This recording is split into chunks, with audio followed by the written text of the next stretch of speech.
Praise the Lord. Praise the Lord. आइए हम प्रार्थना करें। हे पिता परमेश्वर, प्रभु मैं आपको धन्यवाद देती हूँ कि आपने मुझे ये मौका दिया कि मैं आपके बारे में आपके लोगों को बता सकूं। और जो भी आपके बच्चे हैं जो आप सुन रहे हैं प्रभु मेरे सामने और ऑनलाइन, उन सबको आपने आशीषित किया है प्रभु, कि जो भी मैं वचन बोलूं, जो भी मैं समझाऊं प्रभु उन सबके दिलों में जाए और वो उनकी जिंदगी में भरपूर काम करें। इसके लिए आपको धन्यवाद देते हैं और हम ये आप प्रभु यीशु के नाम से मांगते हैं, आमीन आमीन। Praise the Lord. Praise the Lord. आइए आज का हम सेशन शुरू करते हैं। आज हम सबसे पहले वचन पढ़ेंगे यूहन्ना का अध्याय 16 वचन 31 से 33 तक।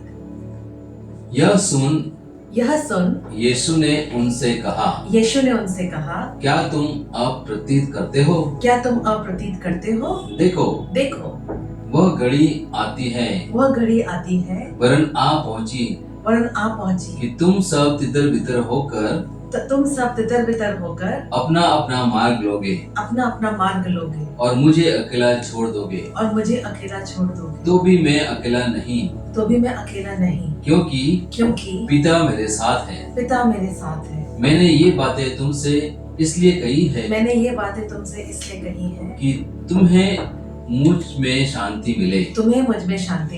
संसार में तुम्हें क्लेश होता है, परंतु ढाढ़स बांधो, मैंने संसार को जीत लिया है। यह प्रभु की वाणी है। ईश्वर को धन्यवाद। फ्रेंड्स, यहाँ पे यीशु मसीह हमें समझा रहे हैं कि तकलीफें तो आएंगी हमारी जिंदगी में, पर वो हमें ढाढ़स बनवा रहे हैं, कह रहे हैं कि चिंता नहीं करो। मैंने 2026 साल पहले उन्होंने कहा कि ये युद्ध जीत लिया है क्रॉस पे। यीशु मसीह ने अपनी जान दे के क्रॉस पे उस शैतान से यह युद्ध जीत लिया है। यह हम और आपके लिए खुशखबरी है कि हम जो भी आज इस तूफान में जिंदगी में गुजर रहे हैं उसका अंत बुरा नहीं है, उसका अंत यीशु ने ऑलरेडी जीत से हासिल कर लिया। तो आइए हम ये जो हमारा जो जर्नी है, हमारा इस तकलीफों से जो हमारा घिरा हुआ अभी जिंदगी है, उस तकलीफों से जीत तक की जो जर्नी है वो हम कैसे उसको हासिल करेंगे, हम जीत को कैसे हासिल करेंगे। ये जीत हम हासिल कर सकते हैं 3 चीजों से। एक है प्रार्थना, मतलब घोषणा वाली प्रार्थना, दूसरा है बाइबल रीडिंग करना, और तीसरा जो सबसे ज्यादा है वो है प्रेज एंड वर्शिप करना। नाउ प्रेज एंड वर्शिप जो है वो एक हमारे लिए एक टूल के समान है, और ये प्रेज एंड वर्शिप पिता परमेश्वर को बहुत पसंद है। आपको पता है स्वर्ग में क्या होता है? स्वर्ग में पिता परमेश्वर अपने सिंहासन पे विराजमान है, उनके दाहिनी तरफ हमारे यीशु मसीह जो हमारे लिए प्रार्थना कर रहे हैं, और वहां पे जितने भी देवदूत हैं वो सारे देवदूत लोग पिता परमेश्वर के सामने साष्टांग प्रणाम करके, घुटने टेक के, तालियां बजा के, नाच के, मंजीरा और बाकी सारे वाद्य बजा के पिता परमेश्वर की स्तुति कर रहे हैं, पिता परमेश्वर की आराधना कर रहे हैं। और यही वहां पे चल रहा है, और पिता परमेश्वर यही चाहते हैं कि हम भी यहाँ धरती पर उनकी स्तुति और आराधना करें। आपको पता है जब स्तुति आराधना करते हैं तो शैतान कमजोर पड़ जाता है, वो भागने लग जाता है, वो तितर बितर होके भाग जाता है, और हमारी जीत जो ऑलरेडी यीशु मसीह ने क्रॉस पे जीत ली है वो हमें सामने दिखती है। आज हमारी जिंदगी में कोई भी समस्या हो, फाइनेंस की समस्या हो, या फिर पढ़ाई में समस्या हो, या वैवाहिक जीवन में समस्या हो, शारीरिक समस्या हो, कोई बीमारी हो, या फिर कोई रिलेशनशिप में प्रॉब्लम है, हमें घबराना नहीं है, हमें बिल्कुल डरना नहीं है। हमें बस प्रभु पिता परमेश्वर के सामने, यीशु मसीह के सामने घुटने टेक के स्तुति आराधना करनी है, बाइबल के वचन लेके घोषणा करनी है, और प्रार्थना करनी है, और बाइबल वचन पढ़ना है। और आप देखेंगे आप किस तरह से शांति से, आराम से आप अपने जीत की तरफ पहुंचेंगे। आइए इसको ज्यादा अच्छे से समझते हैं, अपने बाइबल के कुछ प्रॉफिट्स को लेके वो क्या करते थे। सबसे पहले हम लोग देखेंगे अब्राहम को। जब इब्राहिम को पिता परमेश्वर ने एक बात कही थी कि तुम अपने इकलौते पुत्र को बलिदान दे दो। आप सबको पता है इब्राहिम का रिलेशनशिप पिता परमेश्वर से बहुत अच्छा था, और उस रिलेशनशिप की वजह से वो पिता परमेश्वर से हमेशा प्रार्थना करते थे और स्तुति आराधना करते थे। और पिता परमेश्वर उनको प्रॉमिस किया था कि उनको एक ऐसा पुत्र देंगे, और वो पुत्र के द्वारा वो उनके इस दुनिया के काफी सारे देशों के वो पिता बनेंगे। और यही उन्होंने वो प्रॉमिस जो है उसकी वजह से उन्होंने इतनी बड़ी उम्र में इब्राहिम को एक पुत्र का गिफ्ट किया था, और वो पुत्र था इसहाक। अब जब इसहाक थोड़ा बड़ा होता है, कम से कम 13, 14, 15 साल का, तब पिता परमेश्वर अब्राहम को कहते हैं जाओ जाके अपने इस एकमात्र इकलौते पुत्र की बलि चढ़ा दो। आपको पता है तब इब्राहिम ने क्या कहा? कुछ नहीं। उन्होंने सिर्फ परमेश्वर की बात मानी, आज्ञा का पालन किया, और अगली सुबह उन्होंने लकड़ियां काटी और अपने 2 नौकर और लकड़ियों को गधे पे रखा और अपने बेटे के साथ अग्नि हाथ में लेके 3 दिन 3 रात चलते रहे। और जब वो मोराया पर्वत पे पहुंचे तो बाइबल कहती है तब अब्राहम ने अपनी आंख मोराया पर्वत की तरफ देखी। आपको क्या लगता है इब्राहिम क्या कर रहे थे 3 दिन 3 रात? दुख नहीं मना रहे थे, वह प्रभु के वचनों पे मनन चिंतन कर रहे थे। वह प्रभु के वचनों पे आशा उनकी जो थी वो और बढ़ा रहे थे, वो घोषणा कर रहे थे। आपको क्यों? क्योंकि हमें ये वचन हमें समझ में आता है। रोमन्स के अध्याय 4 वचन 17 में ऐसा लिखा है कि इब्राहिम को पता था कि हमारे पिता परमेश्वर ऐसे पिता हैं कि जो कोई अगर मृत्यु हो गई है उसको भी वो जिंदा कर सकते हैं, या फिर कोई उत्पन्न नहीं है तो उसे नया उत्पन्न कर सकते हैं। और इब्राहिम भी इसी वचनों पे वो बार बार मनन कर रहे थे। और इसका हमको मिलता है सबूत अगले वचन में, जो बाइबल कहती है कि उन्होंने जब वो मोराया पर्वत की तरफ देखा, उसके बाद इब्राहिम नौकरों की तरफ मुड़ के बोलते हैं मैं और मेरा पुत्र पर्वत पे जाके प्रभु की स्तुति आराधना करते हैं, और उसके बाद हम वापस आएंगे। प्लीज याद रखिएगा उसमें क्या लिखा है, हम वापस आएंगे। उन्होंने ये नहीं बोला मैं वापस आऊंगा। इस वचन से पता चलता है कि इब्राहिम को कितना विश्वास था प्रभु परमेश्वर पे कि वो बेटे को भले भले चढ़ा रहे, पर प्रभु परमेश्वर उसको वो बेटा जरूर वापस करेंगे, उसको जरूर वो जिंदा करेंगे। और ये इस विश्वास पे वो चिंता बिना अपने बेटे को लेके चलते हैं। अब यहाँ पे देखते हैं हम कि अब्राहम का तो बहुत अच्छा उनका विश्वास था, पर इसहाक का भी विश्वास कम नहीं था। क्योंकि जब वो लोग आगे चलते हैं तो इसहाक अपने पिता से पूछता है कि पिताजी आपने अग्नि ले ली, आपने लकड़ियां ले ली, पर बलि के लिए मेमना किधर है? और तब अब्राहम बोलते हैं गॉड विल प्रोवाइड, पिता परमेश्वर देंगे। कितना बड़ा विश्वास था। और वो दोनों जन मिलके ऊपर जाते हैं, और ऊपर जाने के माउंटेन पे जाने के बाद वहां सबसे पहले इब्राहिम वेदी बनाते हैं, और वेदी बनाने के बाद इसहाक को हाथ पांव बांध के लकड़ियों पे रख देते हैं। आपको पता है इसहाक ने क्या बोला? कुछ नहीं, चुप। उसने अपने आप को अर्पण कर दिया। बाइबल कहती है कोई इसहाक के बारे में कुछ नहीं कहा, कि उसकी कोई भी प्रतिक्रिया के बारे में नहीं कहा। इससे मालूम पड़ता है कि इसहाक को भी वर्शिप के बारे में पता था। वो जरूर अपने पिता के साथ वर्शिप पे जाता होगा, और उसकी ये वर्शिप थी कि अपने आप को समर्पण कर देना। तो यहाँ पे हम सीखते हैं कि वर्शिप का मतलब है समर्पण कर देना, आज्ञा का पालन करना। और जब इब्राहिम छुरा उठाते हैं तो देवदूत की आवाज आती है इब्राहिम रुको। और जब वो झाड़ी में मुड़ के उनको देखने को बोलते हैं तो वहां देखते कि वहां पे एक मेमना है, एक उसको अब्राहम लेते हैं और उसकी बलि चढ़ाते हैं, और फिर दोनों बाप बेटे नीचे आ जाते हैं प्रभु की स्तुति करते हुए। ये एक तरह का वर्शिप है जो इब्राहिम के से हम सीख सकते हैं। यहाँ पे हम सीखते हैं कितनी बड़ी तकलीफ हो, कितना भी बड़ा परेशानी हो, अगर आप पिता परमेश्वर के सामने घुटने टेकते हैं स्तुति आराधना करते हैं, हाथ ऊपर करके हालेलुया बोलते हैं, टंग्स में प्रार्थना करते हैं, वो जो तूफान है वो टल जाएगा। यही चीज हमने और मेरे हस्बैंड ने कही थी जब मुझे ब्रेन स्ट्रोक आया था। मैं अपने ऑफिस में क्लास ले रही थी और क्लास के टाइम पे जब अटैक आया, हमें नहीं पता था हमें क्या करना है। हालांकि चारों तरफ नर्सेस थी, वो मुझे फर्स्ट एड दे रही थी, पर मैं और मेरे हस्बैंड चिंता नहीं करे। हमने सिर्फ यही समझा कि पिता परमेश्वर, हमें तो नहीं पता क्या प्रार्थना करनी, पर आपको पता है। मैं अपने आप को आपके हाथों में देती हूँ, यीशु मसीह आपके हाथों में देते हैं। और मैं और मेरे हस्बैंड टंग्स में लगातार प्रार्थना करते रहे। और बाइबल का वचन कहता है कि पवित्र आत्मा, जब हमें नहीं मालूम है हमें किसकी प्रार्थना करनी है, पवित्र आत्मा रुदन के साथ हमारे लिए पिता परमेश्वर से प्रार्थना करती है। और उस समय ये टंग्स में प्रार्थना करके हमारा एक वर्शिप था पिता परमेश्वर का। और क्या हो, मैं भली चंगी हूँ, आज आपके सामने हूँ और प्रवचन कर रही हूँ। ये है हमारे पिता परमेश्वर। जब हम वर्शिप करते हैं तूफान थम जाता है।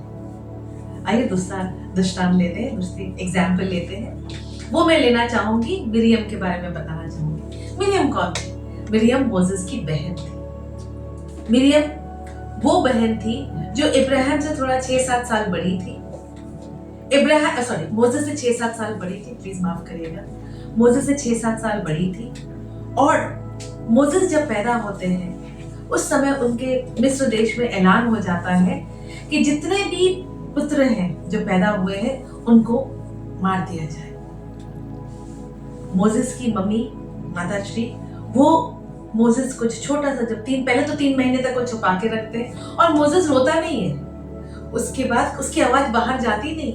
और पर जब वो 3 महीने का हो जाता है तो उनकी माँ एक छोटे से टोकरी में मोसेस को रखती है और उनको नील नदी में, नाइल रिवर में छोड़ देती है। नाइल रिवर धीमे धीमे पानी कलकल करते हुए वो टोकरी ले जाता है। अब नाइल रिवर काफी डेंजरस रिवर है, बहुत बड़ी रिवर है, अगर आप पढ़ेंगे तो उसमें बहुत सारे जीव जंतु भी है। पर परमेश्वर की इतनी आशीष थी कि उसको कुछ नहीं होता। और पीछे पीछे बहन मिरियम जाती है और वह टोकरी सीधे फेराओ के बेटी के महल में जाती है। और फेराओ की बेटी उस बच्चे को ले लेती है और दूध पिलाने के लिए देखिए उनकी माँ ही आती है जो बच्चे को दूध पिलाती है और दूध पिलाती है। और उसके बाद वहां पे मोसेस पलते बढ़ते हैं।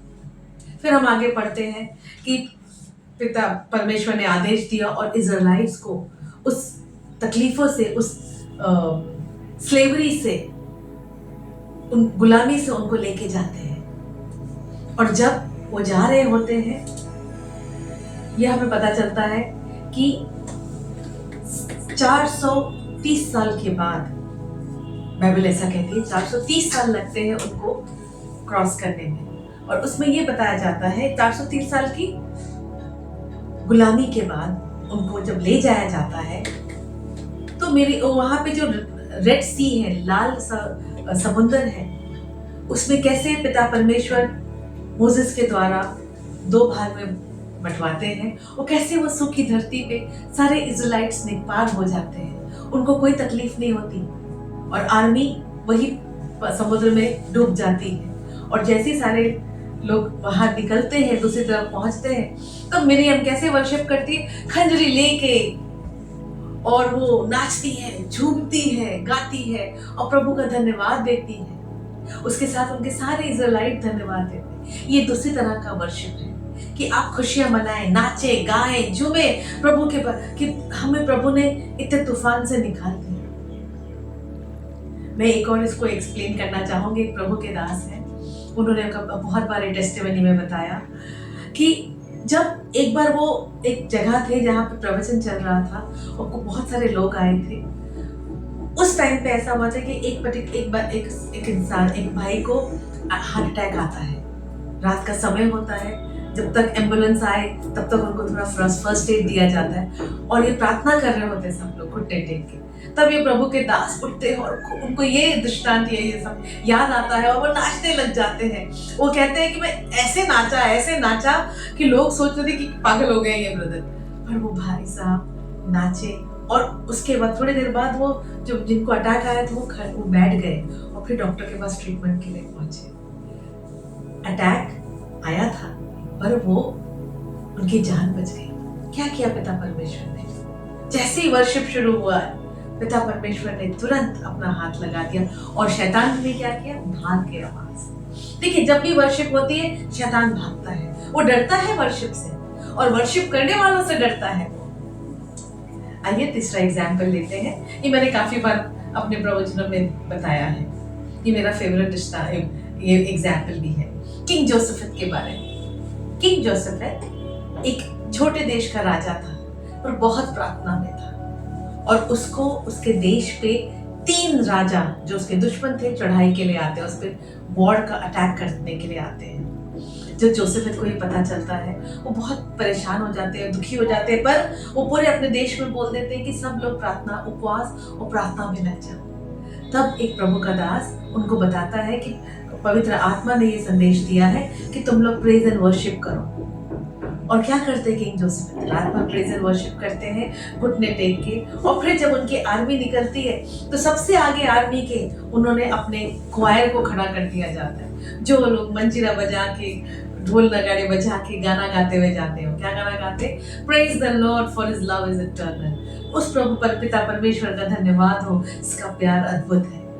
और जब ये लोग, बाइबल कहती है जब ये लोग प्रेज एंड वर्शिप कर रहे थे, जब ये स्तुति आराधना करना शुरू किया था, उसी टाइम पिता परमेश्वर ने उन 3 आर्मियों के बाद 3 जो आर्मी थी उनके बीच में ऐसा कंफ्यूजन क्रिएट कर दिया, उन्होंने खड़ा कर दिया कि वो तीनों जन आपस में लड़ मर गए। जब तक किंग जोसेफेट का, ये राजा जोसेफेट का आर्मी पहुंचा, उन्होंने देखा पूरे युद्ध भूमि में सारी आर्मी वाले जो ऑपोजिट वाले थे वो दुश्मन सारे मरे हुए थे, ऐसे ही पड़े हुए थे। ये तो जीत गए लड़ाई। और पिता परमेश्वर इनको आदेश देते हैं जाओ और जितना भी सोना चांदी हो इकट्ठा करो। बाइबल कहती है कि 3 दिन लगे थे उनको वो सारा सोना चांदी कलेक्ट करने में। अब आप समझ सकते कितनी बड़ी आर्मी होगी, कितने सारे लोग होंगे। पर जीत किसकी हुई? उस किंग जोसेफेट की हुई। क्यों जीत हुई? क्योंकि जैसे ही उसने प्रेज एंड वर्शिप किया, जैसे ही उसके देश वालों ने स्तुति आराधना शुरू कर दी, क्या हुआ? परमेश्वर का काम हो गया, शैतान भाग गया। ये है स्तुति आराधना की ताकत। आइए आखिरी एग्जाम्पल बताती हूँ, वो हमारे न्यू टेस्टामेंट से, हमारे प्रभु के दास संत पॉल। प्रभु के दास संत पॉल काफी उन्होंने, जब उनको प्रभु यीशु मसीह का, जब उनको विजन आया, जब उनको प्रभु यीशु मसीह ने उन्हें कहा कि तुम मेरे लोगों को क्यों परेशान कर रहे हो, उनका मन परिवर्तन हुआ, उनका जीवन परिवर्तन हो गया और वो प्रभु के कार्य में लग गए। बाइबल बताती है कि एक छोटी सी एक लड़की थी, एक गुलाम लड़की थी जिसके ऊपर दुष्ट आत्मा थी, और वो एक जो उसका मालिक था वो एक भविष्यवाणी करता था। अब देखिए, जो भविष्यवाणी करते हैं ना, मतलब जो ये हाथ देखते हैं, जो एस्ट्रोलॉजर्स हैं, जो न्यूमरोलॉजी करते हैं, ये प्रभु के नहीं है। हमें कभी नहीं उनके पास जाना चाहिए। तो ये वो जो एस्ट्रोलॉजर जो थे वो दुष्ट ये लड़की से के द्वारा लोगों का भविष्य बताते थे। वो दुष्ट आत्मा जो उसके अंदर थी वो भविष्य बताते थे। अब जब संत पॉल वहां जाते और लड़की संत पॉल के शरण में आती है, तो संत पॉल उस अधिकार से जो यीशु मसीह ने हम सबको दी है, क्या बोला है कि तुम सांप और बिच्छुओं को रौंदोगे और दुष्ट आत्माओं को बाहर निकालोगे। उस अथॉरिटी से उस लड़की के शरीर से दुष्ट आत्मा को बाहर निकाल देते हैं, दुष्ट आत्मा चली जाती है। अब जैसे ही वो गुलाम का जो मालिक था वो देखता है उसका तो धंधा, बिजनेस बंद हो गया, तो बड़ा गुस्सा होता है और जाके अधिकारियों को बोलता है कि पौल और सिलास ने उनका बिजनेस को बंद कर दिया, उनके व्यापार को बंद कर दिया। तो पौल और सिलास को खूब मारा जाता है, उनके कपड़े, बाइबल कहती है कि उनके कपड़े निकाल दिए जाते हैं। It says their clothes were stripped off, और उनको लोहे के रॉड से मारा जाता है, खूब लहूलुहान हो जाते हैं वो, और फिर उनको जेल में ले जाया जाता है। और जेल की जो काल कोठरी थी वो इतनी भयंकर थी कि उसमें बिल्कुल बहुत बदबू वाली, सीलन वाली छोटी सी कोठरी जहाँ पे आप सिर्फ बैठ सकते हैं, और उस काल कोठरी में उनको बंद कर दिया जाता है। उनके हाथों में चेन और उनके पैरों में जो है लकड़ी के बड़े बड़े कवर लगा दिए जाते ताकि वो हिल भी ना सके। वो एक तरफ से लहूलुहान है, एक तरफ से इतना शरीर में दर्द हो रहा है और वो सिर्फ बैठ सकते, उस छोटी सी कोठरी में बंद कर दिया जाता। वहां क्या करते हैं पौलुस और सीलास? प्रभु को ये नहीं बोलते हैं कि प्रभु आपने क्या किया, देखिए हम तो आपका काम करने गए थे और आपने हमें मार खिलाए, आपने ये क्या कर दिया। उस अधमरी हालत में वो कंप्लेन नहीं करते, पर वो दोनों पौल और सीलास प्रभु की आराधना स्तुति करते हैं रात के 12 बजे। बाइबल कहती है मिडनाइट, आधी रात। उस टाइम पे और दोनों जन जोर जोर से प्रभु की आराधना स्तुति कर रहे हैं। और क्या होता है जब वो स्तुति आराधना करते हैं? बाइबल कहती है कि जो आजू बाजू जो उनके जो दूसरे काल कोठरी में सारे प्रिजनर, सारे जो जेल के कैदी थे वो सुन रहे होते हैं। और उसी समय वहां पे अर्थक्वेक होता है, धरती हिलने लग जाती है, इनकी चेन टूट जाती है, इनका लकड़ी का सब जो भी लगाया था वो टूट जाता है, दरवाजा खुल जाता है और ये दोनों बाहर आ जाते हैं। और जो जेलर होता है वो इतना डर चुका होता है कि वो उनको इनके पौल और सीलास के शरण में आ जाते हैं और यीशु मसीह को ग्रहण करते हैं, क्योंकि उसको पता चल जाता है कि इनमें कुछ तो ताकत है। वो जिस खुदा को स्तुति आराधना कर रहे थे वो खुदा जीवित खुदा है और उन्होंने इनको बचाया। वो तुरंत, वो और उसका परिवार, बाइबल कहती है वो और उनका परिवार तुरंत बपतिस्मा लेते हैं। फ्रेंड्स, वर्शिप का, स्तुति आराधना का ये ताकत है। स्तुति आराधना हमें हमारे पिता परमेश्वर से संबंध गाढ़ करती है, मतलब और मजबूत बनाती है। स्तुति आराधना हम जब करते हैं तो हम उनके और करीब चले जाते हैं। स्तुति आराधना हमें ताकत देती है अपने तूफानों से लड़ने की। बाइबल का वचन कहता है इफिशियंस 6:12 कि स्तुति आराधना इफिशियंस 6:12 ये कहता है कि हमारा युद्ध जो है इंसानों से नहीं है, हमारा युद्ध इविल स्पिरिट से, हमारा युद्ध उस शक्ति से है जो प्रभु को पसंद नहीं करती है। वो दुष्ट आत्माएं हैं, उनसे हमारा युद्ध है। और उस युद्ध के लिए हमें कोई जो शस्त्र चाहिए है, वो शस्त्र कोई ये हमारे जो शस्त्र है वो ऐसे शस्त्र नहीं है, वो शस्त्र है प्रेज एंड वर्शिप वाले, प्रार्थना वाले, प्रभु के वचन के। और हमें ये प्रभु के वचनों के से हम जब अपने आप को सुसज्जित कर लेते हैं, हम स्तुति आराधना करते हैं, हमारी जीत होती है। हम ये विश्वास रखें कि जीत हमारी होने वाली है। क्यों मैं ये कह रही हूँ आपको इतने कॉन्फिडेंस से? इसलिए कह सकती हूँ क्योंकि साम 139 में ये कहा गया है, साम 139 वचन 16 में, कि जब हम पैदा भी नहीं हुए थे, जब हमारी सर्जन भी नहीं हुआ था, तब पिता परमेश्वर ने आपके हमारे बारे में, हमारे भविष्य के बारे में उन्होंने पूरा प्लान कर लिया था और अपनी किताब में लिख लिया था। मैं फिर से कहूंगी, हमारे भविष्य के प्लान पिता परमेश्वर ने अपनी किताब में लिख लिया है ना खुशखबरी?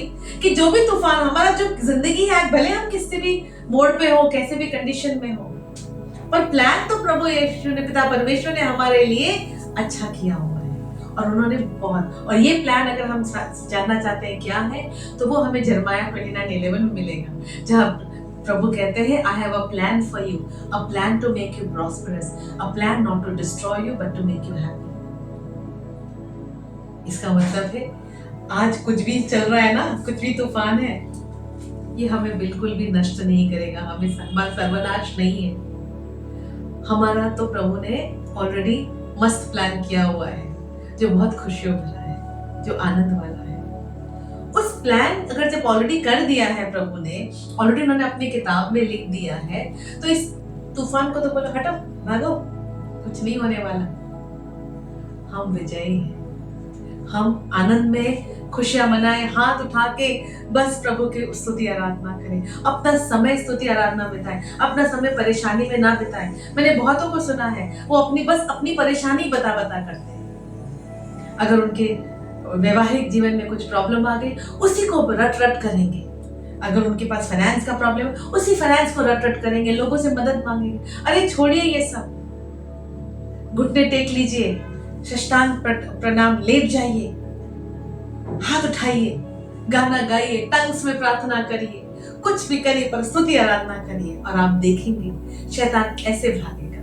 और जब वो भागता है तो जीत आपकी होती है, क्योंकि जो प्रभु ने प्लान किया है वो आपके सामने स्पष्ट दिखाई देगा। आज मैं इसलिए बोल सकती हूँ कि मेरे बहुत सारे तूफानों से मैं गुजरी हूँ, कम तूफानों से नहीं गुजरी, और सारे तूफानों को मैंने जीत हासिल करी है। क्यों?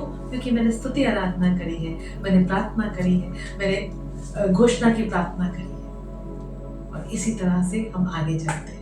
हम सब आशीर्वादित हैं। अब विश्वास रखें, प्रभु ने हमें आशीर्वाद दिया है, तो हम उस आशीर्वाद को, हम उस प्रभु के वचनों को लेके आगे बढ़े, डरे नहीं, घबराए नहीं। प्रभु ने बोला है ना, मैंने स्टार्टिंग में इसलिए वो वचन लिया जहां यीशु कहते हैं तकलीफें तो आएंगी पर ढाढ़स रखो, मैंने वो सब जीत लिया है।